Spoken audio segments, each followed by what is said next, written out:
Bom, então, bom dia a todos e todas. É um prazer estar aqui hoje para apresentar a vocês a Marcelo Veras. Acho que ele dispensa apresentações, né? Porque Marcelo já é um colaborador nosso da Fiocruz, que tem trabalhado junto conosco, principalmente na parte do PSIL, né? Da apoio à saúde mental dos estudantes, e teve uma atuação imensa durante a pandemia, ajudando os nossos estudantes e também professores.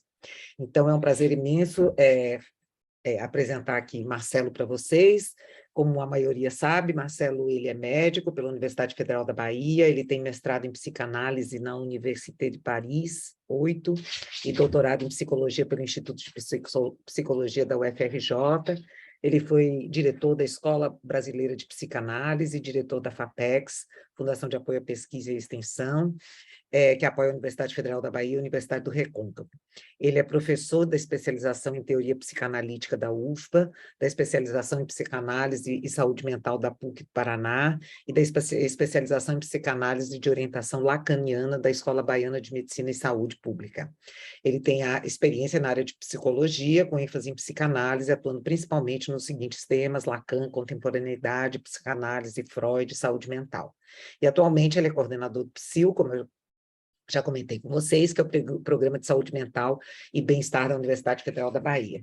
Então, Marcelo, muito obrigado por ter aceito o nosso convite. Acho que a gente está num momento extremamente tenso, né, em termos de Brasil, e as tuas palavras e a tua palestra, eu acho que vai ser muito importante para todos nós. Então, muito obrigado por ter aceito e o palco é seu. Tá bom, então, muito obrigado, né, Cláudia, né, cumprimento novamente a todos, né, que estão aqui presentes, né, tantas pessoas que eu conheço já há tantos anos, né, eu tenho realmente, como falou Cláudia, uma familiaridade orgânica, praticamente, com a Fiocruz, né, digamos que familiar, eu me sinto um pouco parte da família, né, Fiocruz já há mais de 2 décadas.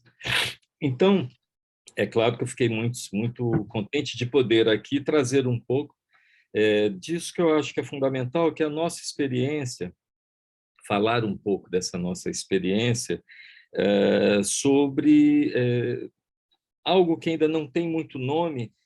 A gente talvez a gente trabalhe, né, nós psicanalistas, no avesso do que seria a ciência, ou da própria medicina, né? A medicina, cada vez mais, ela é baseada em evidências e funciona muito bem para uma quantidade enorme de coisas, né? A gente sabe o tanto que a medicina baseada em evidências ela permite identificação, né, de alguns pontos, de algumas, né, com alguns critérios objetivos, o que se passa na saúde de alguém. Só que o psicanalista ele trabalha com o inconsciente. E o inconsciente é exatamente aquilo que nunca é evidente.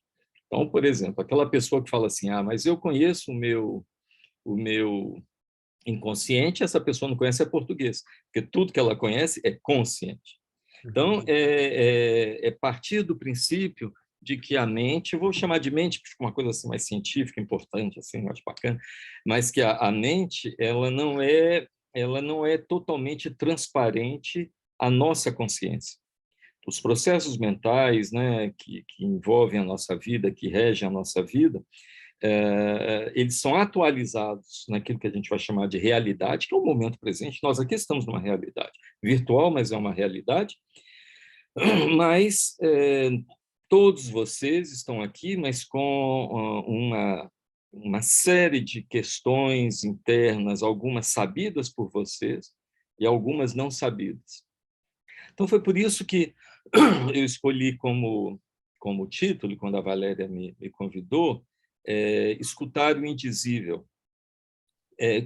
Como a gente faz para escutar aquilo que não é falado pelas palavras, aquilo que está nas entrelinhas? Por isso que, mesmo sendo virtual, o trabalho da psicanálise vai ser sempre um trabalho, como eu digo, de corpo presente.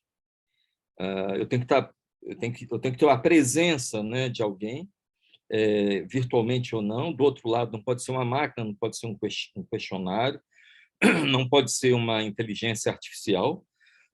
Por quê? Porque a inteligência artificial ela é capaz de pegar absolutamente tudo que for dizível, previsível, mas o que caracteriza o inconsciente é de não ser dito e também não ser previsível, ele ser um pouco errático, né? Ele funciona de uma maneira um pouco errática e faz com que eu permita, por exemplo, tem uma desculpa, com um pequeno pigarro e permite que a gente tenha, por exemplo, uma coisa que eu acho muito curiosa, que é uma fala que a gente faz entre os psicanalistas, é que às vezes a gente tem pessoas, sujeitos, né, que nos procuram e que pensam muito mesmo antes de escolher, porque senão eles acertam.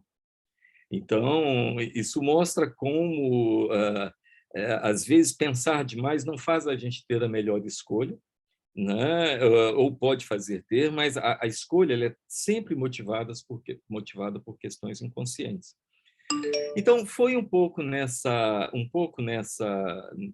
nessa, digamos, nessa perspectiva que já há mais ou menos 5 anos, 2017, eu fui convidado pelo reitor, o professor João Salles, na época, né, da Universidade Federal da Bahia, muito preocupado com algo que depois, como ele era também presidente da Andifes, ele pôde testemunhar que era uma preocupação de praticamente todos os reitores e todos aqueles trabalhando com as instituições, no caso dele, as IFES, né, as instituições federais de ensino superior, que inclui, obviamente, todo o universo do qual se inscreve as pós-graduações e, sem dúvida alguma, a própria Fiocruz. Qual era a inquietação desses reitores? Era a detecção de um aumento sem precedentes de uma taxa de depressão, tentativas de suicídio e suicídio, entre universitários, entre pós-graduados. É curioso porque as taxas de suicídio no mundo, elas já conseguem, principalmente depois do trabalho iniciado a partir do século XIX por Durkheim, essas taxas a gente consegue mapear um pouco. Eu digo que nunca se consegue mapear muito, por exemplo, o suicídio, porque há muitos suicídios invisíveis, há maneiras de uma pessoa caminhar né, para uma decisão da morte de si mesmo, né, que não são tão evidentes assim, que é necessário, nesse caso, uma escuta mais atenta, que eu acho que é fundamental. Mas o que a gente percebe é que há determinados nichos da população que existem, todos eles têm uma taxa de suicídio, os solitários, os mais velhos, que têm alguma doença, os que tiveram uma crise financeira, os que foram atravessados por uma pandemia, já existem alguns trabalhos em cima desse sofrimento agudo durante e já pós-pandêmico, né, pós-pandemia, mostra que essas taxas elas têm um comportamento relativamente previsível, mas que inquietantemente dispara como nunca antes, desde que começou-se a se preocupar um pouco com a história, com a questão do suicídio, nunca antes houve um aumento tão significativo da depressão, tentativa de suicídio e suicídio entre universitários. Não é à toa que eu estou trazendo esse tema no mês de setembro, que vocês sabem que é considerado o Setembro Amarelo, que é um mês onde se deve levar em conta e falar sobre o suicídio. Eu sempre tenho umas dúvidas com esses meses de conscientização, né? Eu ficava até preocupado assim, se falar tanto no suicídio, se não for bem falado, pode, inclusive, deixar mais desesperançoso alguns que estejam pensando em ideação suicida, e que não é, obviamente, o que eu pretendo, né? O que eu acho que seria importante. Então, é preciso entender que, quando se pensa no Setembro Amarelo, que, sinal, começou de uma maneira muito curiosa. Não sei se vocês conhecem a história do Setembro Amarelo, era um jovem dos Estados Unidos, né, no início do milênio, que ganhou um carro dos pais, um carro esportivo muito bonito, amarelo, mas que usou esse carro para se matar. Se suicidou jogando aquele carro de uma maneira que ele acabou morrendo. E foi os pais, principalmente o pai desse jovem, que, pegando esse traço do carro que ele mesmo tinha dado para o filho, que era um carro amarelo, pensou na ideia das fitinhas amarelas e, como acontece às vezes no mundo contemporâneo, a coisa foi se entrando num contágio, né? E acabou que se popularizou o mês de setembro como o Setembro Amarelo, a partir de um caso específico e de um jovem, o que mostra que já nos inscrevemos na reflexão sobre o Setembro Amarelo, pensando numa pergunta que é praticamente... Albert Camus ele vai dizer isso no Mito de Sísifo, é que o suicídio é talvez o único grande problema existencial. Isso que é dito também indiretamente por Shakespeare. Todos vocês conhecem minimamente essa frase: ser ou não ser, eis a questão. Então, já ali, bem a partir do teatro inglês do século XVI, já se começa a ter também essa reflexão sobre o valor da existência e sobre a responsabilidade e subjetivação que a gente tem sobre os nossos destinos. Esse que é um ponto que eu acho que é importante, é pensar que um jovem, alguém que entra numa universidade, alguém que entra numa pós-graduação, ninguém entra numa pós-graduação se não tiver uma ideia de futuro, de que aquilo vai conduzi-lo a algum futuro. Então, se o futuro é tão importante, o que é que acontece que exatamente os jovens, que é quem mais tem uma expectativa do futuro, eles têm elevado essas taxas de depressão e de pensamentos suicidas? É preciso, então, que a gente destrinche um pouco isso, e o PSIL, que é esse programa que, a convite do reitor, eu comecei a idealizar, para além da dimensão de acolher essas pessoas que nos procuravam, e que, obviamente, a gente pode até falar um pouco disso mais tarde, vocês todos estão... quero que estejam informados de que todos os da pós-graduação da Fiocruz fazem parte já de um acordo feito com a diretora Marilda há algum tempo, fazem parte do projeto, ou seja, vocês todos podem nos procurar lá no PSIL. Depois vou explicar como, né, para quem não souber. Mas, então, para além dessa ideia de que é necessário acolher essas pessoas, o PSIL tem uma função também de tentativa de reconhecimento, de mapeamento do que vai mal, né, dos disfuncionamentos do mundo, e como eles repercutem sobre nós. E aí a gente vai perceber que existem causas mais estruturais do sofrimento, conectados a histórias de vida, a histórias, por exemplo, de questões ligadas ao ambiente social, às dificuldades de sobreviver em determinados, né, setores, né, da população, principalmente com recorte econômico, mas não é apenas esse.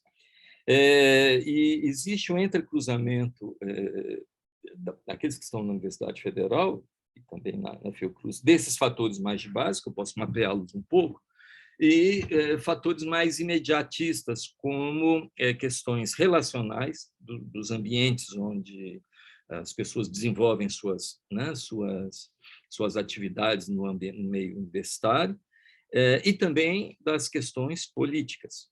Dar um exemplo para vocês. Entre o primeiro e o segundo turno das eleições presidenciais passadas, houve um aumento de procura de mais de 20% de pessoas da Universidade Federal da Bahia ligados ao grupo LGBTQIA+. Por que isso? Porque houve, então, o primeiro turno, e se foi para o segundo turno, onde havia não só um presidente extremamente homofóbico, um candidato à presidência extremamente homofóbico, mas que, pior do que ele ser homofóbico, é que o modo populista como ele passa os valores fez com que houvesse quase que epidemicamente, por um contágio, uma onda de homofobia muito grande, no momento em que, exatamente, por exemplo, a pós-graduação da Universidade Federal da Bahia estava pensando em introduzir, naquele momento, cotas para trans, sujeitos trans. E acontecia situações assim que a pessoa estava ali no ponto de ônibus, às vezes dois jovens de mão dada, e passava carro e dizia: vocês agora vão morrer no novo governo, vai acabar essa pouca vergonha. E é claro que isso teve um impacto avassalador para essa comunidade, né? Existem, então, esses recortes políticos que eles são escutados, eles ressoam na nossa análise e que espelham um pouco o que existe no mundo. Por exemplo, tem algo que é inquietante, mas que a gente chama de... Achille Mbembe, inclusive, ele forjou esse conceito de necropolítica, ou seja, de quando uma política de Estado pode levar a ter consequências nefastas e mesmo mortais sobre a sua própria população. Eu meio que forjei o conceito de necrosuicídio, que o conceito de necrosuicídio vem a partir de uma constatação de que os índices de suicídio entre jovens, no Brasil isso, né, entre jovens adolescentes negros, é 45% maior do que dos jovens adolescentes brancos. E a gente precisa escutar o que tem por trás disso, né? A gente percebe que há talvez um dos recortes mais importantes para quem vai exercer vai ser né, psicólogo, psicoterapeuta, psicanalista no Brasil precisa ter, que existe um certo recorte que influencia diretamente a nossa clínica e que é um recorte que não vamos encontrar trabalhos na França, onde todo mundo gosta de estudar psicanálise, nos Estados Unidos, da mesma maneira não vamos, é que o que significa passar por todas essas experiências no choque entre um país colonial e um país que quer avançar para uma decolonialidade. Ou seja, pensar que não apenas os valores da vida, incluo os valores da vida vitais, eurocêntricos, e mesmo podemos ir mais a fundo um pouco, valores extremamente capitalistas, né, muito ligados ao hiperliberalismo, digamos, esses valores eles existem em outros países, mas no Brasil é preciso pensar exatamente que não, que existem situações específicas do Brasil, entre elas o recorte racial, do racismo, evidentemente,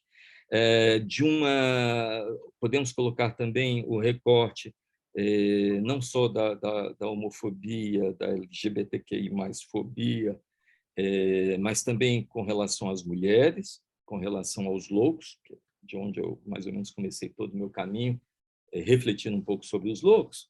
O que a gente percebe é que esses recortes, ser louco na Bahia é completamente diferente de pensar o que é ser louco na Inglaterra. Ser um homem trans no Rio de Janeiro ou na Paraíba é completamente diferente de ser um homem trans, sei lá, na Holanda. Os valores são outros, o modo como as interações se produzem sobre o efeito psicológico são bastante distintos, a gente não pode considerar tudo na mesma panela.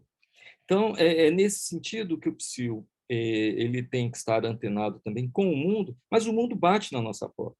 A gente, por exemplo, a gente percebe nessa entre-safra lá da primeira e do primeiro e do segundo turno, esse aumento foi ali real. A gente percebe, por exemplo, o aumento de pessoas que nos buscam da comunidade, digamos, que entraram por cotas, cotistas negros, quilombolas, indígenas, que felizmente a universidade incorporou, principalmente a partir, né, dessa política que veio da era Lula. A gente percebe que na hora que um ministro da Educação ou que um Ministério da Educação ameaça radicalmente cortar a bolsa, única possibilidade daquele, às vezes daquele quilombola, que é a primeira pessoa da família dele inteira ter acesso à universidade.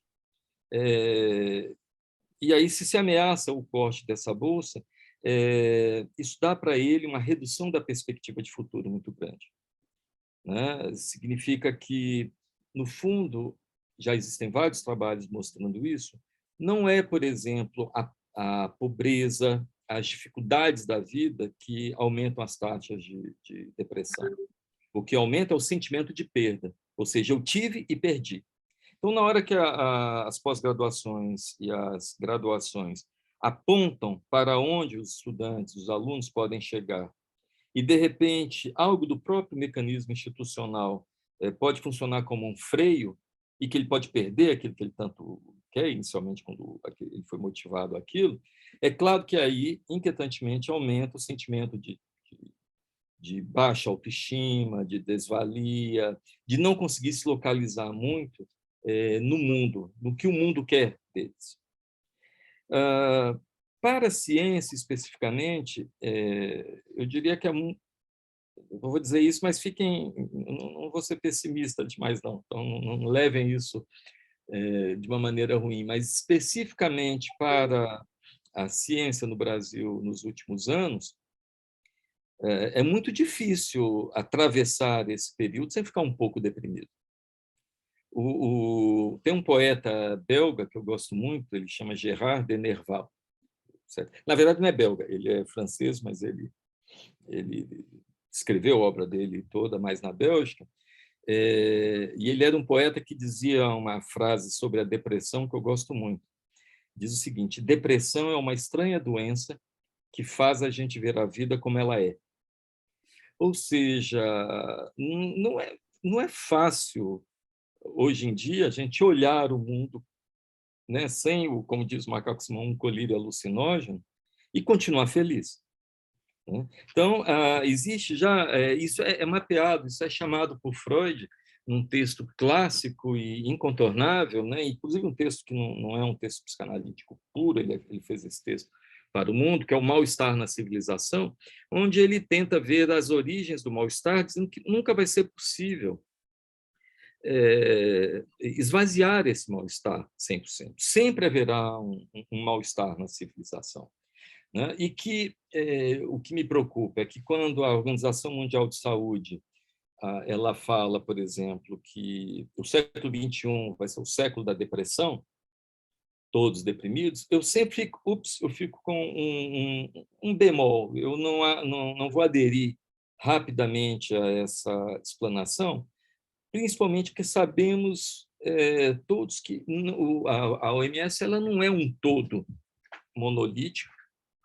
Existem milhões de tendências ali dentro, principalmente na área de saúde mental, e que, quando se diz que o século vai ser um século da depressão, eu me lembro que as bases que levaram, quando eu li os relatórios da OMS, conduziram, né, algumas atas, inclusive, que conduziram esse decreto, praticamente, da OMS, a gente percebe que foi muito feito por psiquiatras extremamente influenciados pelo lobby da indústria farmacêutica. Ou seja, que para cada deprimido chorando, tem um vendedor de antidepressivo sorrindo. Então, essa medicalização da existência, essa patologização do sofrimento, não é a pegada do psil. Não que não haja sujeitos especificamente deprimidos, um a um. Isso vai acontecer. Mas é completamente diferente de tratar esses sujeitos no um a um e simplesmente medicalizá-los sem escutá-los, sendo que é escutando, o indizível, inclusive, que a gente pega a singularidade de cada um. Por quê? Porque é na escuta que a gente vai pegar esse indizível, que é aquilo que não se manifesta e que nem nos questionários mais refinados em psicologia a gente vai conseguir detectar. Então, o psil, ele propõe fazer uma escuta do sofrimento psíquico das pessoas, da urgência subjetiva, que é um termo que a gente usa muito. O que é uma urgência subjetiva? Só eu sei o momento que eu não dou conta mais. né? Eu lido o PSIL, ele atualmente ele conta com 32 psicanalistas, né, de orientação psicanalítica que participam desse projeto, que tornou talvez o PSIL o programa mais bem-sucedido no Brasil de acolhimento de sofrimento psíquico, porque nesses 5 anos foram mais de 10 mil acolhimentos. Levando-se em conta que a Universidade Federal da Bahia tem mais ou menos 50 mil integrantes, podemos dizer que 20% de toda a comunidade UFBA participou em algum momento, buscou o acolhimento do PSIL. Isso eu acho que é muito importante, né? É muito importante a gente ter essa noção de que o que o PSIL ele faz de diferença é identificar. Foi esse, talvez, o ponto principal. Que uma urgência subjetiva, eu digo sempre isso aos analistas do projeto, é preciso que eles entendam que a pergunta que tem que fazer é o seguinte: por que foi naquele momento que essa pessoa procurou? Às vezes, chega uma pessoa com 20 anos de idade, ou 30, ou 40 anos, e que pela primeira vez procura um psi. Nunca é gratuito isso, assim, nunca é banal. Por que essa pessoa deu conta, mal ou bem, sabe-se lá como, de tocar a vida dela sem precisar de endereçar a alguém em algum momento da vida? E por que naquele momento precisou? Então, esse é o tipo de pergunta que a gente tem que fazer, porque aí são casos sempre singulares, mesmo que a gente consiga fazer uma certa estatística, né, de tudo isso. Como nós não somos lá muitos cientistas, a gente tenta fazer, temos, né, algumas pessoas que nos ajudam, mas não podemos dizer que a gente consegue fazer uma grande estatística, mas a gente percebe, por exemplo, a quantidade de pessoas que nos procuram que já se autodiagnosticaram pelo Google. Então, já chegam dizendo: eu tenho isso, isso e isso. Já chegam extremamente desencorajadas, né, tendo aquilo ali, às vezes, como último recurso, por situações que ocorreram no cotidiano, né?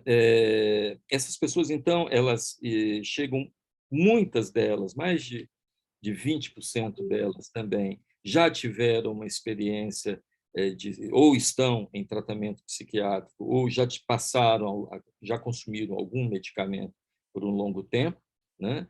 E o trabalho, então, primeiro, nosso é de tentar separar e analisar um pouco esse sofrimento, obviamente sem medicalizá-lo, sem nomeá-lo, sem dar um diagnóstico para aquilo, né, imediatamente, mas tentando entender principalmente as situações do contexto. Porque a gente sabe que as condições de base, a pessoa vem, às vezes, de uma situação de uma precariedade social muito grande, elas influenciam, mas nem sempre é isso. Às vezes é um ponto determinante, e se esse aumento é visto principalmente no ambiente universitário, esse ponto determinante muitas vezes está conectado com situações específicas do cotidiano. Por exemplo, um clássico que chega para a gente todo dia: pessoas que não conseguem finalizar seus TCCs, mestrados, doutorados, seus papers, não conseguem concluir, né? E não conseguem concluir, muitas vezes, tendo todos os elementos para a conclusão. Ou seja, a gente percebe em algumas situações que no fundo, eles têm tudo para concluir, mas algo os impede. Eles são sintomáticos, eles vão perder a reunião, eles não vão conseguir, às vezes, fazer um prazo, tem tudo para fazer, aí fica procrastinando enormemente, não cumpre determinada meta, o que é claro, principalmente no ambiente universitário, acadêmico e no ambiente científico, isso traz repercussões. E é preciso saber, então, a origem disso. No caso das pós-graduações, existe ainda uma situação mais curiosa, é que é o seguinte: uma orientação é um casamento. Ou seja, Trata-se do encontro de uma pessoa que está fazendo um estudo, uma pesquisa, algo com um orientador, mesmo que tenha um grupo, mas tem um orientador, e aquilo é um casamento. Por quê? Porque eles vão ficar juntos ali, é uma parceria, eles vão ficar juntos por algum tempo. Só que com tudo que acontece no mundo, em todas as parcerias, nem sempre o namoro dá certo, nem sempre o casamento dá certo. Por ambos os lados, né? Isso pode acontecer pelas situações as mais diversas, e é algo que a gente ouve muito. Então, por exemplo, lá na UFPA, nós tivemos situações assim. A gente tem uma reunião que a gente chama essa reunião das quartas-feiras de missa, que é a reunião que junta toda a equipe na missa. Uma missa herética, mas é uma missa. A gente se reúne nas quartas-feiras e, de repente, a gente começa a ouvir o seguinte: olha, eu atendi uma pessoa de tal pós-graduação muito angustiada, muito ansiosa, tal. A gente ouve aqui, fiz o acolhimento, acho que aquilo ali atenuou um pouco, passou. Aí passa uma semana, a gente recebe uma outra pessoa do mesmo serviço. Quando chega a terceira pessoa do mesmo departamento, ou às vezes do mesmo professor ou orientador, a gente tem que falar assim: Houston, we have a problem, ou seja, tem alguma coisa aí que me parece que transcende as questões singulares e é algo que está acontecendo naquele ambiente. Né? Então, esse mapeamento que a gente faz permitiu a gente identificar uma série de questões que ocorrem ali na universidade que ninguém prestava atenção e que pode estar acontecendo também, obviamente, na Fiocruz, porque acontece em todo canto. Por exemplo, para minha grande surpresa, em um momento, isso já mudou esse cenário agora, mas eu me lembro que uma das coisas que mais me chamou a atenção foi que o maior número de pessoas durante um período até que não foi tão curto, lá pelo 2019, que algumas pessoas que nos procuraram do psil com um sofrimento muito grande, e quando a gente começou a fazer estatística, era exatamente da escola de dança, onde eu sempre tinha uma ideia de que eu pensava que ia ser a medicina, ou física, ou engenharia, e, de repente, dança, que é uma coisa que a gente tem no imaginário nosso, né, que é bacana, que é arte, que se sublima, tudo. Havia uma tensão enorme ali dentro, que não se sabia muito bem como administrar, e a gente se sentiu um pouco impelido, sempre com muita discrição, que o que se fala no psil não sai do psil, das escutas que a gente tem. Isso é um rigor ético que a gente tem que ter, mas eu sempre dava um jeito, eu dou um jeito quando a coisa pega muito, de tentar procurar ou o coordenador do curso, ou a própria congregação. Isso já aconteceu em outros cursos, eu costumo ir também, como eu estou fazendo aqui na Fiocruz, eu costumo ir, já fui na veterinária, por exemplo, né? Já estive na farmácia, na medicina algumas vezes, né? Ou seja, tentando também mostrar que há uma solução que sempre vai passar pelo diálogo, pela escuta, né? Pela capacidade que a gente tem de escutar quando tudo é feito para calar. Inclusive a psiquiatria. Eu fui diretor do Hospital Juliano Moreira e eu fiquei meio, na época, escandalizado com estatística, era de que os psiquiatras do ambulatório do Hospital Juliano Moreira, eles estavam atendendo, em média, 20 pacientes por turno. Eu fico pensando, como é que um psiquiatra consegue ouvir 20 pessoas em um turno? Porque mal a pessoa começa a falar do seu sofrimento, o que ele vai fazer? Ele vai prescrever um antidepressivo. Está sofrendo? Não posso ouvir muito seus problemas. Você não está dormindo? Então vou te dar um hipnótico. Ou seja, acaba que vai transformando o psiquiatra num mero prescritor de remédios pela incapacidade até física, né, de escutar. Então, eu aconselho sempre se instituir e tentar que cada um, principalmente dos orientadores, das pessoas que estão em chefia, dos professores, eu estimulo a tentar facilitar a escuta e não, ao contrário, bloquear essa escuta.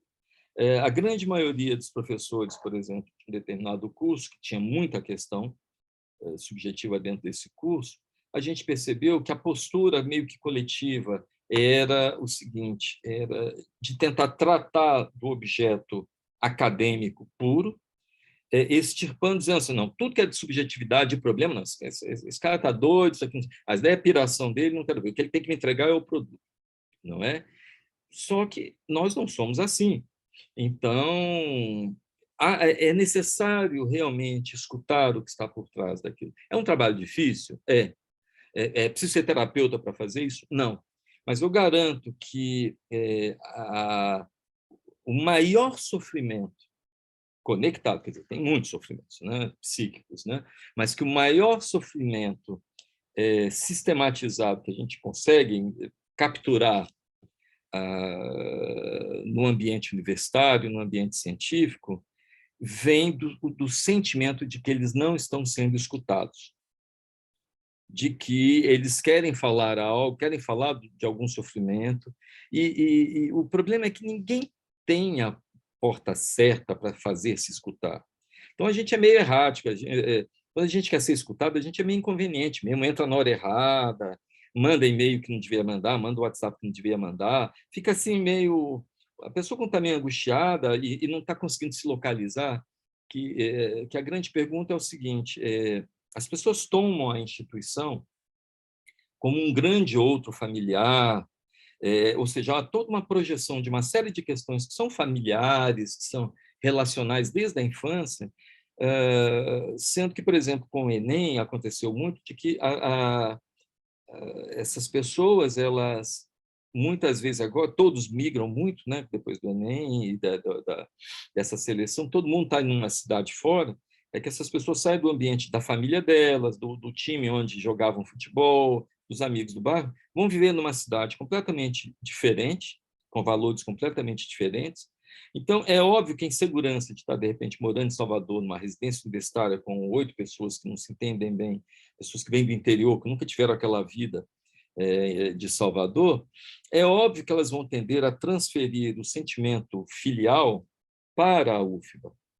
Só que a UFBA não é essa mãe de seios fartos, que vai acolher e que vai...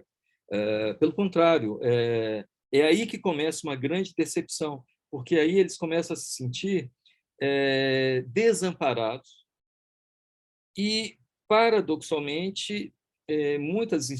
A UFBA não é uma instituição, é um universo diferente. E, paradoxalmente, a reação de determinado departamento, às vezes determinado orientador, é dizer o seguinte: isso não tem a ver comigo. Eu não estou aqui para ouvir isso. Eu estou sendo pago para fazer outra coisa.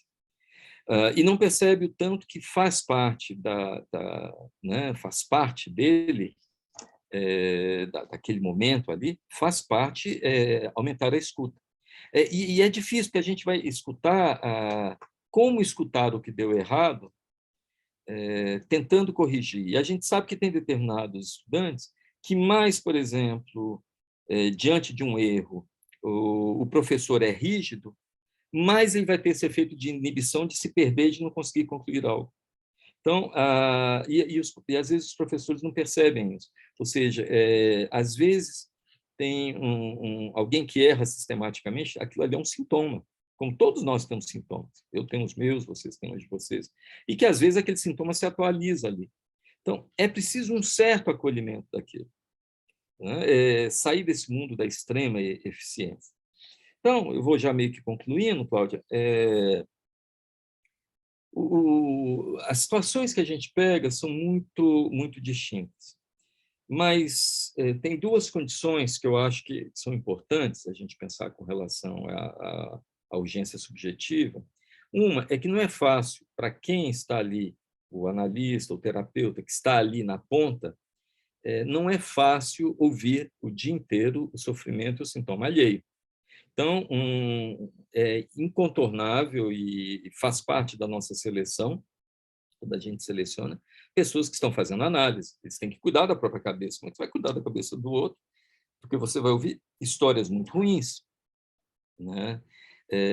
Então, esse é um ponto. E o outro ponto é o seguinte, a gente pode considerar o PSIL um projeto exitoso, não apenas pela quantidade de acolhimentos, mas porque, comparados um pouco com outros serviços, a nossa taxa de tentativa de suicídio, tentativa até foi um pouco maior, mas ainda assim foi muito menor, e de suicídio, então, perto do que foram os outros serviços universitários no Brasil, nós tivemos uma casuística apenas, né?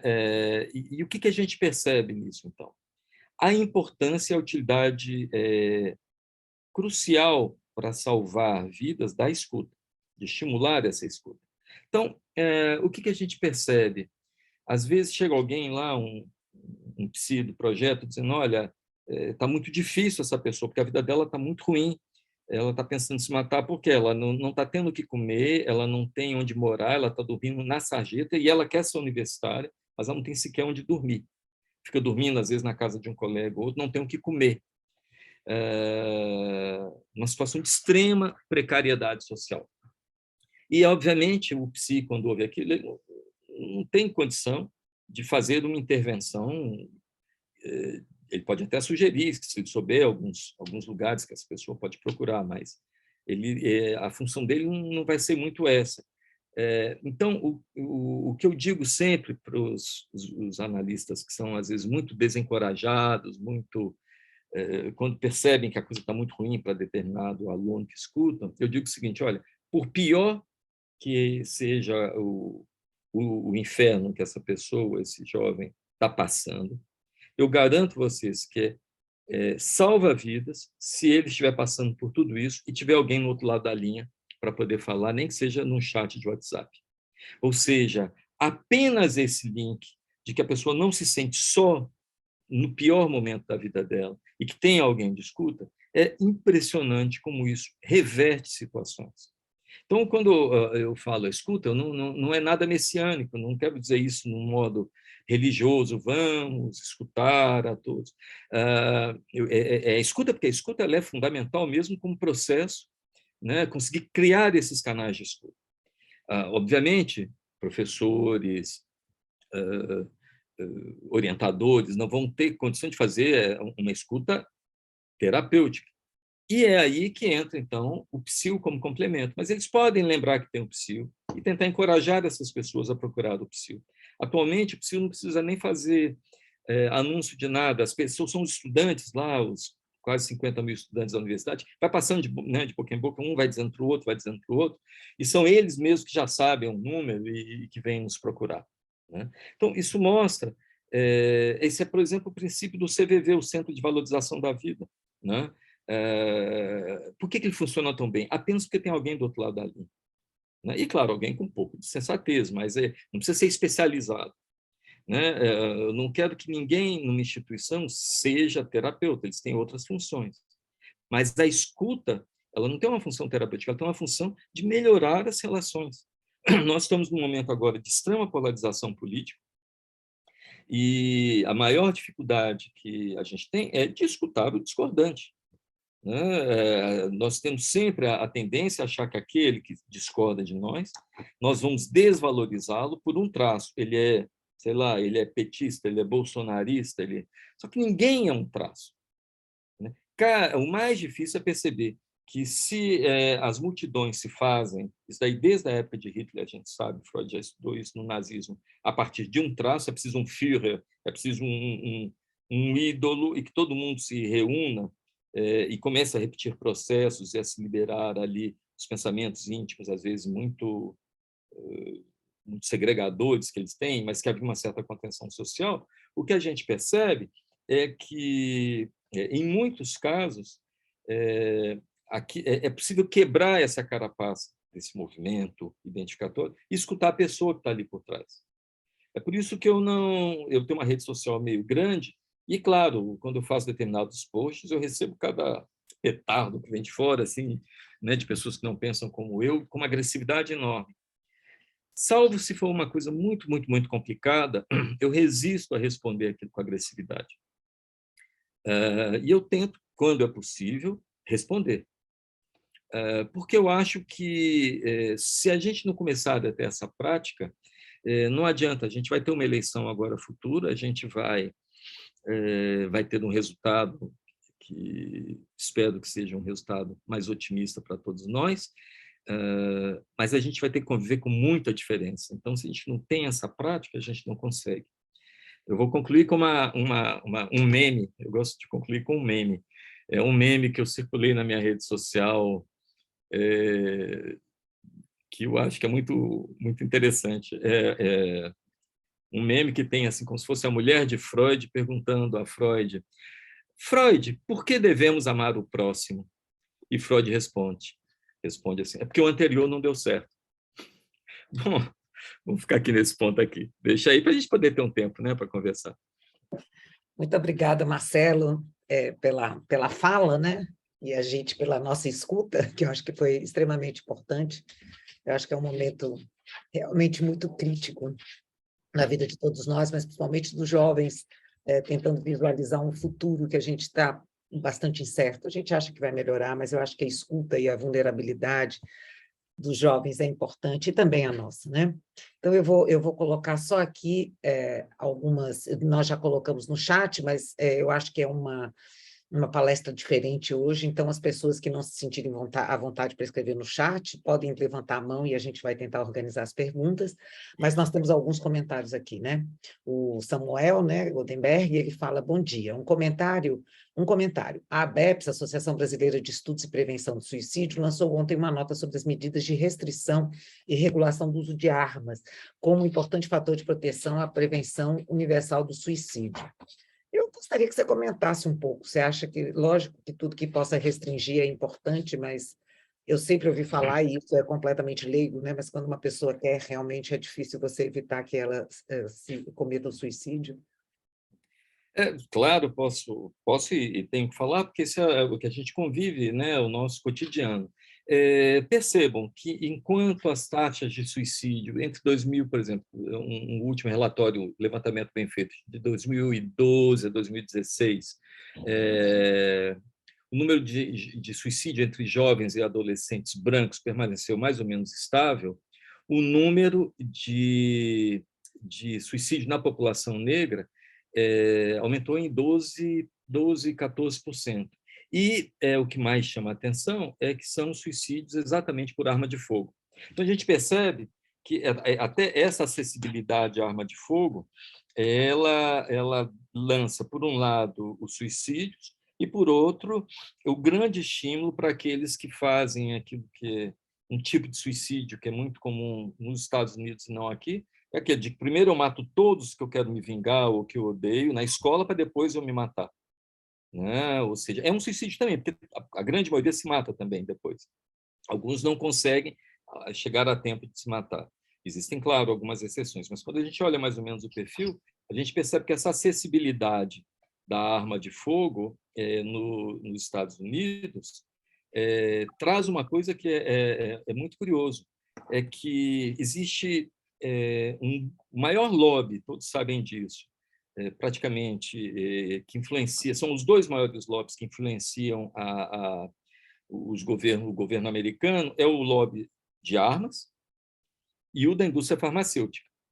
Ora, toda vez que tem um assassinato, uma chacina, um aumento da taxa de suicídio por arma de fogo, imediatamente a associação da National Rifle Association, Associação Nacional do Rifle, né, que tem um poder enorme nos Estados Unidos, pressiona os psiquiatras para dizer que é preciso aumentar digamos que há um problema de saúde mental. Então, eles querem simplesmente patologizar, porque é um jeito de desresponsabilizar essa venda de armas. Né? Não, a culpa não é que a gente tem muita arma, a culpa é que tem muita gente precisando ser tratado e a saúde mental não dá conta. E aí, isso chega a tal ponto que já teve pesquisas, eu falar coisa que até eu posso falar aqui, quando eu falo para os psiquiatras, eles me entendem. Por exemplo, um desses jovens foi um desses suicídios de massa, eu tenho esse trabalho, eu posso mandar para vocês. A primeira coisa que se fez quando esse jovem, né, que morreu depois, Newton, da escola Newton, depois que ele morre, o que querem fazer? Imediatamente um estudo translacional para tentar chegar até a genética do cérebro do Adam Lanza, que foi esse jovem, para tentar achar ali, né? Ou seja, se investe milhões, né, no projeto Brain, aquele projeto do Obama, em saúde mental, mas para achar, para não tocar no ponto principal, que é a venda de armas, que aumentou muito grande. Então, é por isso que eu gosto de despatologizar um pouco isso, né? A grande tensão nos Estados Unidos é que, quando se criou o DSM-5, que ficou na moda, né? O DSM-5, que mapeava, ele trouxe tanta doença nova, claro, influenciado pelo lobby da indústria farmacêutica, mas foi tanta doença nova que a gente brinca que o DSM-5 não aumentou em páginas, mas em gramas, ele aumentou 400 gramas de diagnóstico de loucura nova que eles inventaram. Obviamente, todas essas loucuras, bastante bem orientadas pela Associação Psiquiátrica Americana, que forjou o DSM-5 completamente, se descobriu os escândalos atrás de escândalos, desses psiquiatras comprometidos com a indústria farmacêutica. Então, é como se a gente desse o galinheiro para a raposa cuidar. Na hora que você deixa que exatamente a indústria farmacêutica oriente a medicalização da população, é óbvio que a gente tem os resultados que tem. Certo.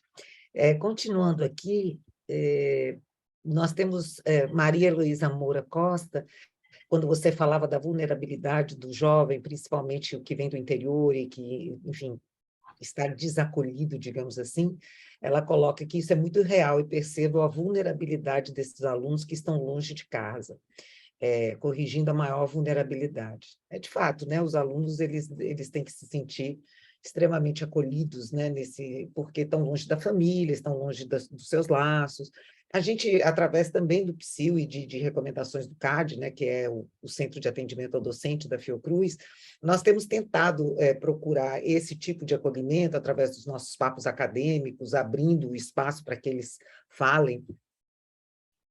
Mas a Sim. gente percebe que às vezes é difícil, né, Marcelo? Não é uma coisa assim, não é um gesto simples. Eu não sei se é porque nós estamos num grupo e aí se divide as angústias, e é mais difícil você dividir angústias em público, ou cada um tem a sua personalidade, mas não é uma coisa simples que a gente tem percebido. Apesar de nós estarmos, eu acho que a gente faz o possível, né? E aí eu não sei te dizer em grau de grandeza, apesar da nossa mente científica, mas para que a gente tenha esse acolhimento e a gente tenha esse lugar de escuta. É exatamente isso. É um lugar de escuta e um lugar de fala. Mas nem sempre eu acho que tudo é colocado para nós, né? Docentes, diretores enfim, quem está cuidando disso. A gente pode perceber isso daí, é uma estatística meio de verdureiro, mas ela dá certo. A experiência é que instituições mais pérvias ao debate e ao diálogo é uma coisa chata, porque como tem La Rochefoucauld, né, tem um moralista francês que eu gosto muito, mas ele fala uma frase que eu acho muito interessante: nenhuma festa é mais aborrecida do que aquela festa que a gente tem que escutar os outros e não pode falar. Ou seja, todo mundo gosta de falar, mas ninguém quer escutar o outro, né? Porque escutar o outro é complicado, né? Esse negócio de democracia, tem que deixar o outro falar. A gente sabe, todos aqui participamos de assembleias muito democráticas. Gente, às vezes é muito chato. A gente já sabe que vai subir aquele que vai vir com aquela ideia que não tem nada a ver fora. E a gente tem que saber ouvir aquilo, esperar ouvir e tentar demover para a maioria. Então, os serviços, mesmo pequenos, esses pequenos laboratórios, pequenos grupos, por exemplo, na Faculdade de Medicina, que conseguem ter uma prática mais suave de pensar, de dialogar, isso apenas é impressionante como reduz a tensão num determinado ambiente, né?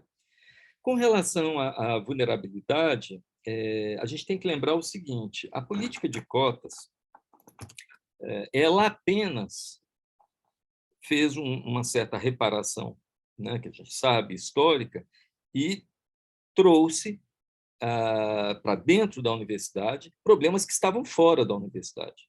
Por quê? Porque a Universidade Federal da Bahia ela era muito mais branca, né, muito mais elitista. Eu fui estudante de medicina dessa universidade, deveria ter 2 ou 3 alunos negros. Quem passava em medicina na UFBA já tinha carro, né? Papai dava o carro quando passava, né? Então, hoje é um maior barato. Hoje você entra na faculdade de medicina, eu vou lá dar aula, tem um empretecimento super legal agora, né?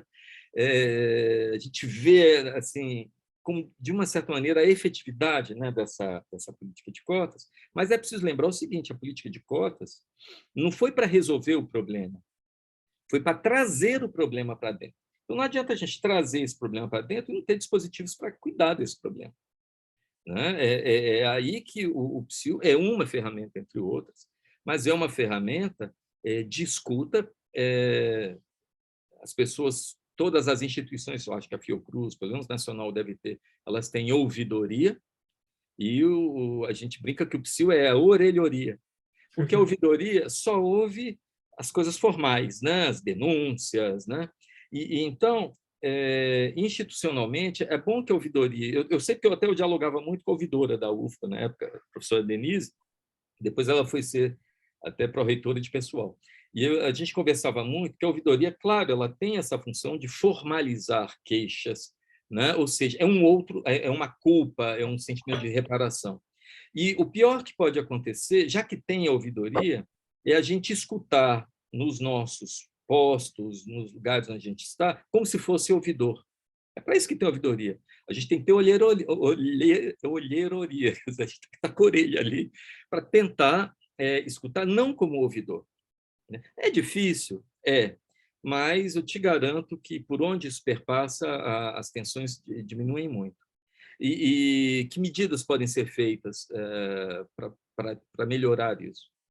Me convidando de vez em quando para vir aqui, tendo o PSIL, lembrando de incluir na pauta, na agenda, aquilo assim, que é o avesso. Eu tenho assim, um profundo assim, desgosto quando eu vejo a psicologia toda caminhando para o coaching, que quer assim, o melhor, a performance, né? O coach até tem sua função, às vezes, institucional, de mapear alguma coisa ou outra. Mas o coaching, existe uma lógica cínica do liberalismo com coaching, que o coaching é você usar da psicologia a serviço do patrão e não do empregado. É para fazer com que ele seja mais performante. Então, na verdade, ele não é o amigo do estudante, do empregado. Ele é mais naquela linha assim: não me chame de chefe, me chame de um amigo que sempre tem razão, né? Então fracassa um pouco essa ideia de performance. Ora, isso falando dos estudantes. E qual é o grande tormento que a gente escuta de professores e de cientistas? Sabe que eles nos procuram também, né? Não é só estudante, os professores nos procuram. Obviamente, um sistema que eu chamo de perverso, não é? Um sistema perverso que faz com que todos estejam submetidos à prestação de contas para manter a bolsa de produtividade, porque senão vai cair o score, ou seja, a competitividade atual tem desencorajado muitos a irem para a docência, para irem para a pesquisa, exatamente porque é uma lógica que joga um peso, um sofrimento, né? Quer dizer, toda a capacidade criativa e inventiva da ciência, ela vem exatamente porque tem erro, tem coisa que não dá certo. O erro é fundamental. E eu me lembro, quando eu era diretor da FAPEX, eu já tive auditor de projeto que quis glosar e fazer com que o pesquisador devolvesse o dinheiro, porque o projeto não atingiu as metas. Mas o cara cumpriu todos, apenas a meta não foi a que ele esperava. E o erro faz parte do processo, né? E era difícil, às vezes, justificar essa questão da glosa, né? Ou seja, então, essa pressão que fica pelo sucesso, é claro que isso acaba que afeta muito a saúde mental dos orientadores, dos professores. Os alunos, seria interessante ter essa visão realmente, e essa tua fala é importante, porque todos somos pressionados no final nesse sistema e acabamos entrando num círculo vicioso, né? E isso realmente a gente tem que parar e prestar atenção. Bom, você tem vários elogios, parabéns pela excelente palestra, excelente medida da ABESP, né, ABEPS, fala Márcio Feitosa. E uma pergunta é como podemos encaminhar possíveis pacientes para o seu serviço? Pode encaminhar da maneira mais simples possível, porque o que a gente quer é um contato imediato, rápido, porque a gente sabe que a urgência subjetiva tem que ser vista. Então, por isso que nós somos tantos. A gente conseguiu, com a virtualidade, a gente perdeu um pouco em presença física, mas com a pandemia a gente não está pensando em desvirtualizar mais, porque tem funcionado tão bem assim, porque a gente descobriu que a virtualidade, antes tinha uma sede, o PSIL, né? As pessoas tinham que ir até lá para serem consultadas, antes da pandemia. Com a virtualidade, a acessibilidade ficou muito maior.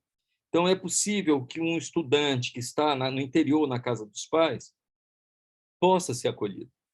E, com isso, também, os psis vêm dos lugares mais diversos. Tem, né, de Belo Horizonte, de Paris, de Lisboa, de Varginha, de São Paulo, mas estão todos comprometidos um pouco nessa lógica de escuta. E, como a gente conseguiu um número bom, antes não era tão fácil, na pandemia a gente teve muito trabalho, aí já estava demorando 2 semanas para conseguir um horário para conversar. Agora a gente está conseguindo na mesma semana equacionar. Então, o número, eu não sei onde, eu posso botar aqui, né? O chat está aqui? Tem chat aqui, né? Vou colocar. O número do PSIL é esse aqui. Então, vou colocar aqui. PSIL é 98707-1041. Ele é só o WhatsApp. Ele não é um número de atender. E basta buscar esse número e ser da comunidade. A gente recebe muita gente que não é da comunidade, que a gente não dá conta, porque, né? Mas como a Fiocruz faz parte da comunidade, basta entrar em contato. E imediatamente vai para o setor de acolhimento, que faz uma triagem, ou ele mesmo resolve ali no acolhimento, ou ele encaminha para alguém. O que a gente não consegue no PSIL é fazer terapias muito longas, por uma razão, obviamente, estatística, né? Matemática. Se cada pessoa chega uma hora que não dá, então a gente propõe algo que pode, de um encontro, às vezes um encontro resolve muita coisa, até 8 encontros. Mas, em alguns casos específicos, a gente sabe que a gente coloca o 8, a gente tem uma regra exatamente para poder transgredir. Porque se não transgride também, não tem lógica. O sofrimento subjetivo não vai acabar em 8. Né? Às vezes é preciso um pouco mais, às vezes muito mais. Né? Às vezes é um caso de uma depressão mais grave que a gente só vai trabalhar ali para tentar encaminhar para algum outro lugar. Mas a gente sentiu, por exemplo, a necessidade de criar 2 subprojetos. Nós temos agora o Lola e o Por Ser de Lá. O Por Ser de Lá é daquela música, né? Por Ser de Lá, do sertão, né? Que é um programa que ele se estende um pouco mais, ele vai às vezes até um ano, para as pessoas que são muito desenraizadas quando vêm para a UFBA. Então, o Por Ser de Lá atende, por exemplo, muita comunidade indígena e quilombola. Ou então, estudantes de pós-graduação do exterior. A professora Virginia Dazani trabalha um pouco conosco nisso, pela psicologia, que é preciso dar um suporte muito grande aos pós-graduados, às pessoas que vêm fazer, né, estágio, mas que vêm do exterior. Nós tivemos pessoas que chegaram aqui para fazer um estágio e ficaram 2 anos trancados, né? Sem conhecer o país, sem se aprofundar na língua, nas relações humanas. Então, esse programa ele é mais longo. E o outro programa mais longo um pouco é o Lola, quando a gente identifica que são casos onde há uma violência muito grande, que pode ser uma violência sexual, por exemplo, ou uma situação de precariedade, de uma violência doméstica. Às vezes a gente detecta situações que a gente fica muito preocupado. A gente percebe um grau, principalmente agora com a pandemia, um grau de violência interna nas casas inquietantes. Então, aí a gente dilata também esse tempo. E uma outra coisa que a gente tem é que praticamente todos os participantes passados e os atuais, isso não está escrito na proposta do PSIL por uma razão óbvia, nós somos entidade pública, mas todos eles têm um certo compromisso de poder acolher até nos próprios consultórios, pelo menos 2 a 3 ou 4 pessoas por um valor social, um valor menor, que pode ser, sei lá, às vezes R$ 50 por mês para fazer uma sessão por semana, os que podem pagar um pouco mais, porque as pessoas têm uma ideia que terapia é um troço muito caro, né? Eu não posso pagar R$ 500 uma consulta, R$ 300 uma consulta. Não. Essa galera que está ali pode flexibilizar, às vezes pode pagar 50 a consulta ou 100. Então, com isso, a gente tem conseguido dar uma boa vazão ao projeto. E o número é o WhatsApp, é só ligar para lá, mandar um WhatsApp para lá. E ficou Perfeito. comigo durante 2 anos esse WhatsApp, e agora está na mão do Luiz Felipe, que trabalha comigo, outro coordenador. Bom, Débora, excelente palestra, muito obrigada. Camila Andrade, incrível palestra. Juliana Fulan, também excelente. Marcelo, palestra muito importante, parabéns, Marcelo, excelente. E Valdeia faz um comentário aqui, é o seguinte: o processo formativo tem hipervalorizado os resultados, de modo que a riqueza do processo em si muitas vezes não é percebida. Então, os avanços em cada etapa deste percurso são enxergadas muito mais como alívio que prazer. Com certeza. Isso eu só posso endossar, né? A gente percebe tanto que a gente se perde na... Bom, eu me lembro, eu tinha uns amigos que eu via sofrendo do momento como é? Sicupira, e aí era um sofrimento para preencher. A gente recebe tudo isso lá, né? Pessoas que estão sofrendo, pessoas perdem, sei lá, uma bolsa porque não atingiram metas, né? É muito complicado esse processo, né? Então, é preciso ter um pouco de suavidade, porque o Wisnik tem uma frase que eu sempre falo, é que a vida não tem equilíbrio, só equilibristas.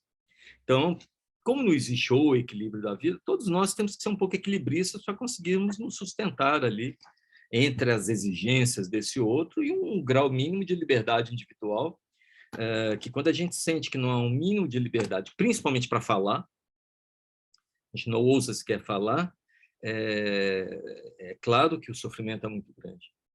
Tem pessoas que conseguem convidar o outro a falar. Elas se ferram. Por que elas se ferram? Porque todo mundo vai falar para elas. Aquela pessoa que é feia, emburrada, não quer falar, não, fechada, cara feia, essa pessoa não vai ter esse tipo de problema, porque ninguém vai procurar. Então, aquele que é mais assim, a gente vê isso tudo que é canto. Marilda faz uma pergunta aqui. Marcelo, sabemos que a escuta é importante, mas o que vemos na atualidade, o aumento da intolerância generalizada, a humanidade se perdeu? Guerra, destruição, falta de diálogo, existe alguma saída? A pandemia e talvez as próximas eleições presidenciais, tanto nos Estados Unidos quanto aqui no Brasil, permitam mudar um cenário mundial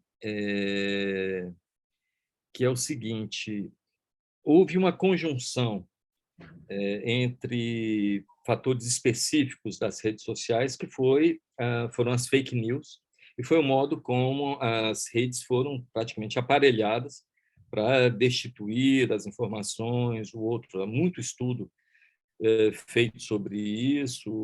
O professor Nelson Preto, que de vez em quando trabalho com ele, já foi no PSIL falar sobre isso. É muito importante isso.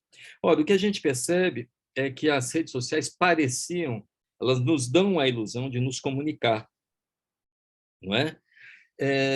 Mas existem eu vejo muito mais fracasso na comunicação pelas redes sociais do que sucesso.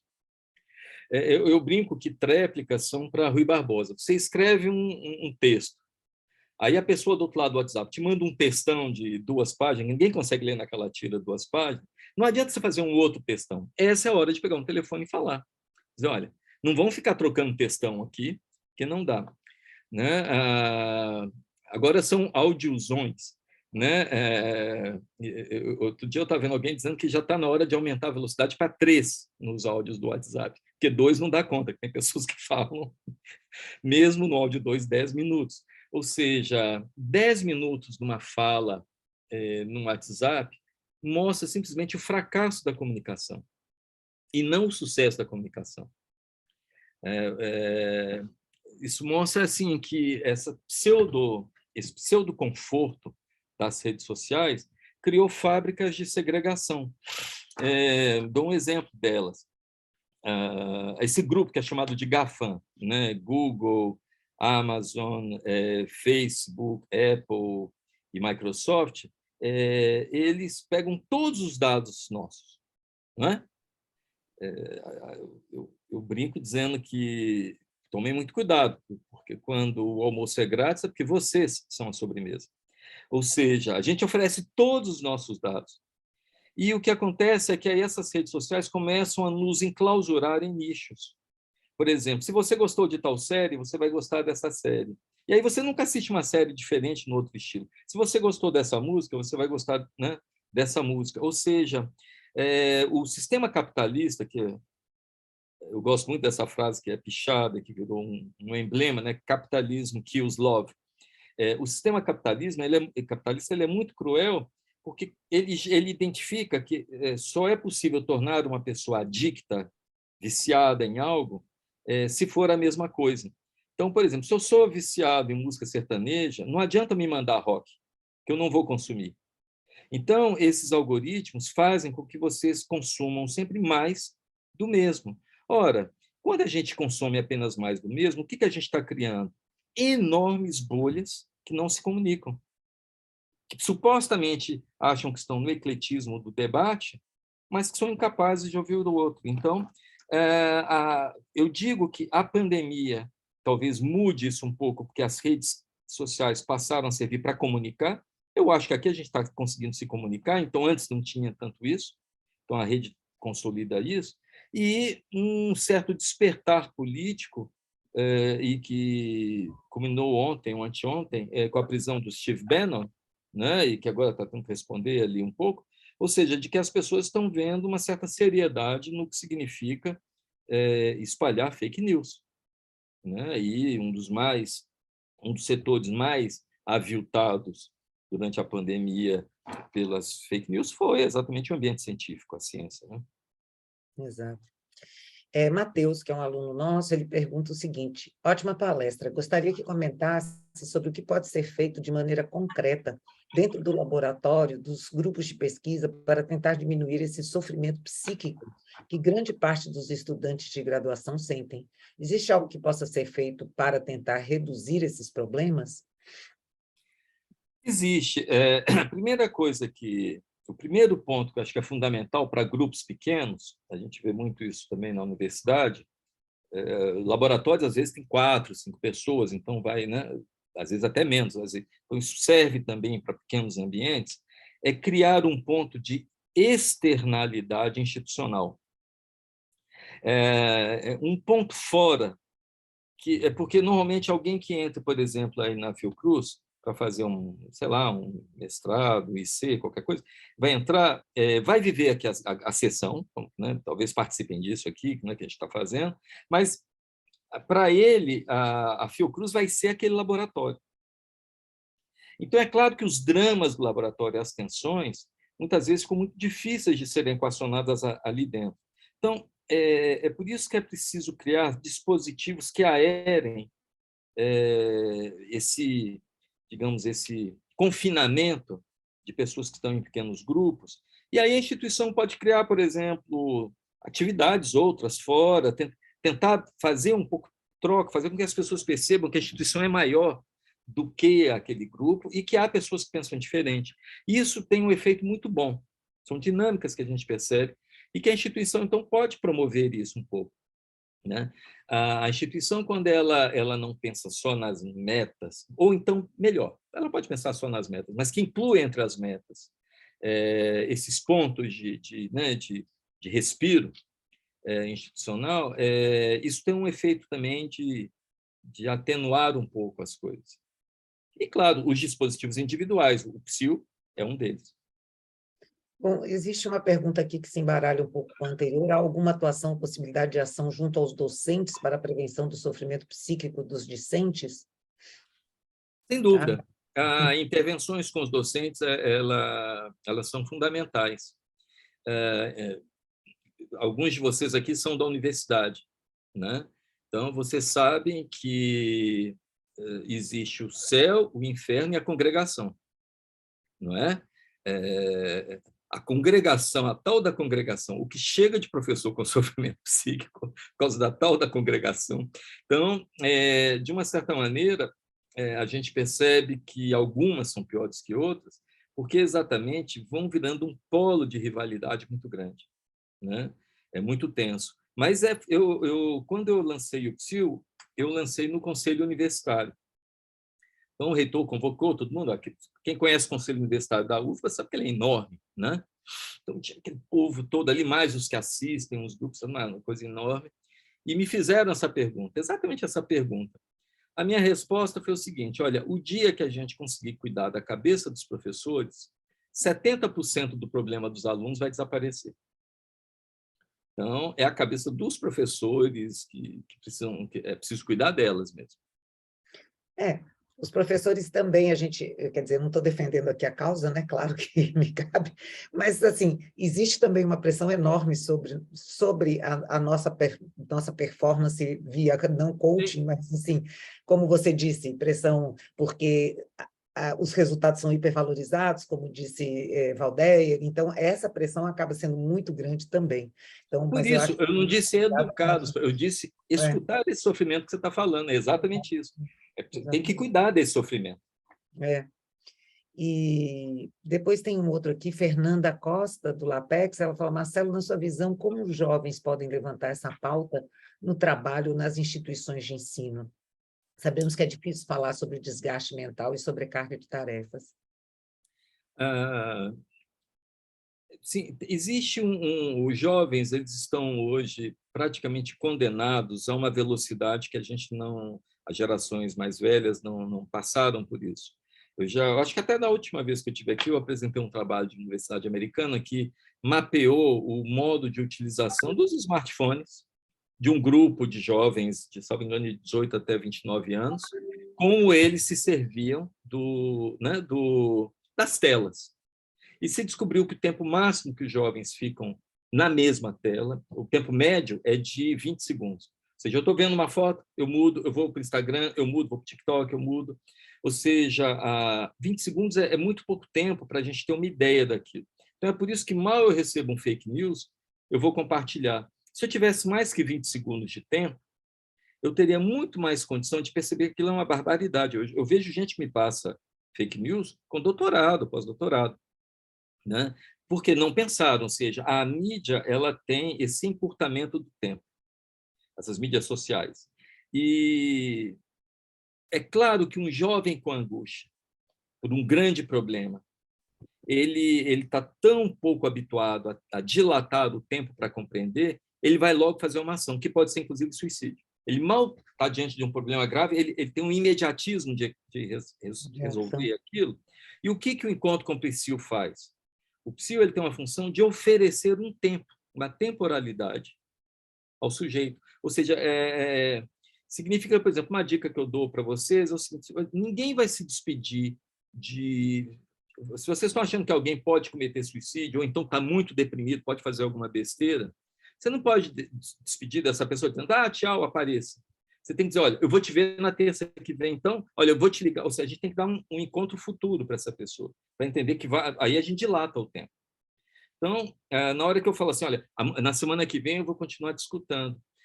O que a gente está fazendo? Está dando para esse jovem tempo para compreender que era muito curto-circuitado. Uhum.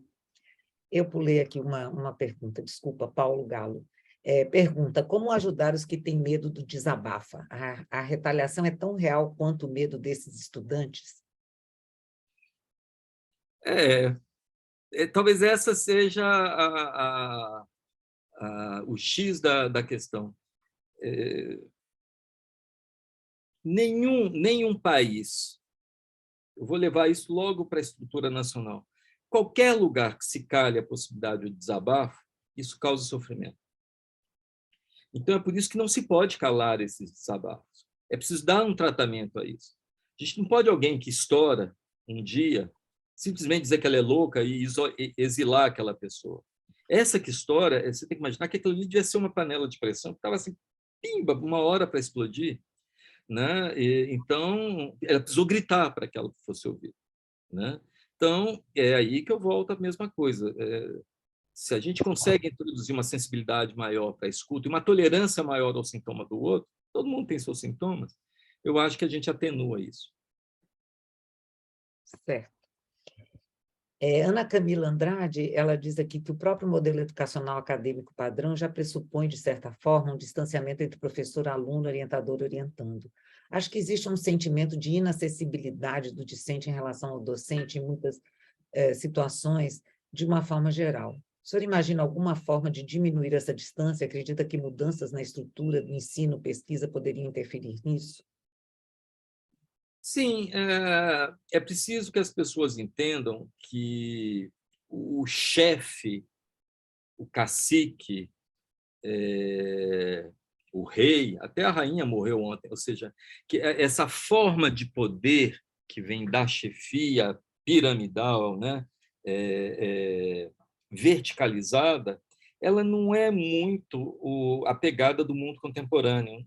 Esse chefe ele fica um pouco fora, meio fora de época, e o que é o pior, porque quando ele se sente fora de época, é aí que ele vai tentar ser mais autoritário ainda para poder valer os valores antigos.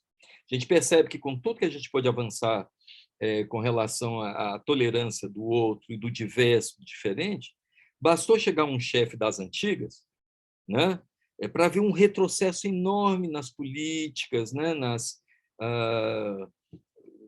em pleno momento de explosão no Brasil da questão de gênero, vem ali a senhora que, sei lá, trepou numa goiabeira meia translocada e diz que meninas têm que usar rosa e meninos azul. Ou seja, esse enlouquecimento, que é esse retrocesso, vem exatamente do fato de que o mestre moderno já não encanta tanto mais esse líder, porque os trabalhos são muito mais em redes horizontais. As famílias são mais horizontalizadas, no sentido de que agora todo mundo só tem um filho, no máximo dois, não é igual antes, que elas viviam com 5 irmãos, 6 irmãos.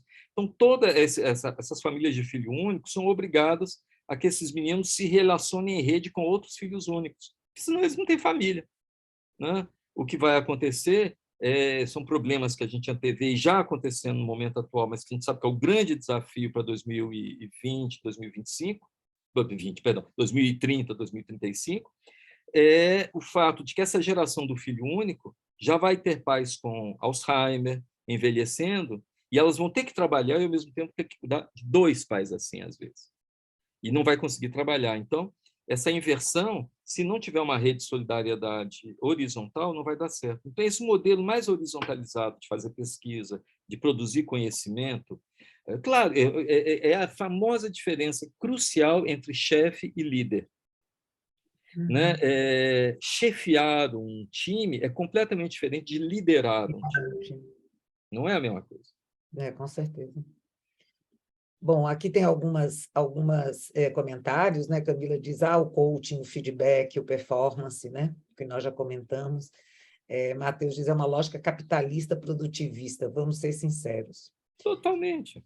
Totalmente. Paulo Galo diz, o erro faz parte, mas se errar, está errado. Enfim. Elizabeth, bom dia, participante do PSIL aqui, agradeço a oportunidade. A Beth é uma das pesquisas. Está aí a Beth, então, ótimo. Muito entusiasmada por participar desse projeto. O Luiz Andrade, importante e necessária palestra, devemos conversar mais sobre essa questão tão importante. O Luiz Andrade, esse pseudoconforto criou também a perda de foco com repercussões cerebrais. Não sei muito bem o que ele está chamando de pseudoconforto, mas, enfim. Poderia comentar mais sobre isso? Gente, eu sei que está excelente, mas já são 10h30, 10h25. Vamos só terminar essa série aqui, e aí a gente promete que convida Marcelo numa próxima ocasião e a gente continua esse debate. Não, eu vou convidar a Beth, convidem a Beth, que está aqui também, que fala muito bem, ela é de Varginha, ela está lá em Varginha, então ela está longe, mas ela está ativa, ela é preceptora do grupo. Esse pseudoconforto criou também a perda de foco com repercussões cerebrais. Poderia comentar mais sobre isso? Foi o Luiz Andrade que passou para a gente.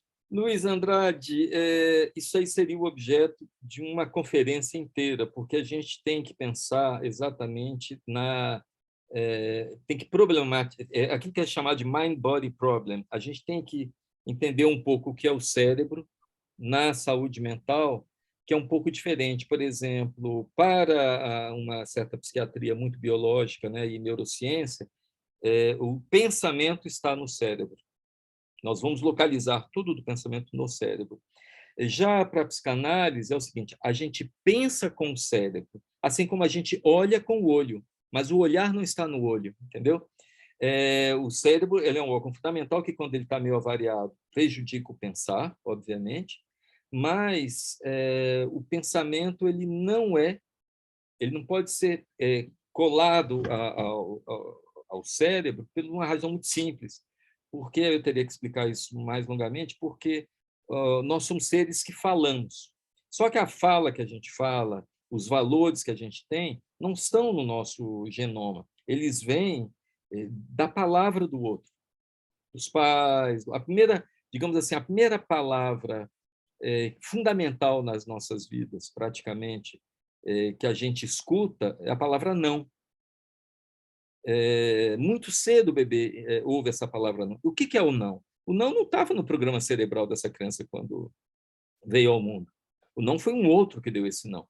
Então, nós somos essa coisa bizarra que é o encontro. E olha que eu não estou falando em alma, em nada disso, eu estou falando do encontro de uma linguagem, de processos de linguagem que se autonomizaram num corpo que é uma carroça, porque tem 50 mil anos, sei lá, que o genoma é o mesmo, né, Cláudio? Você sabe disso melhor que eu.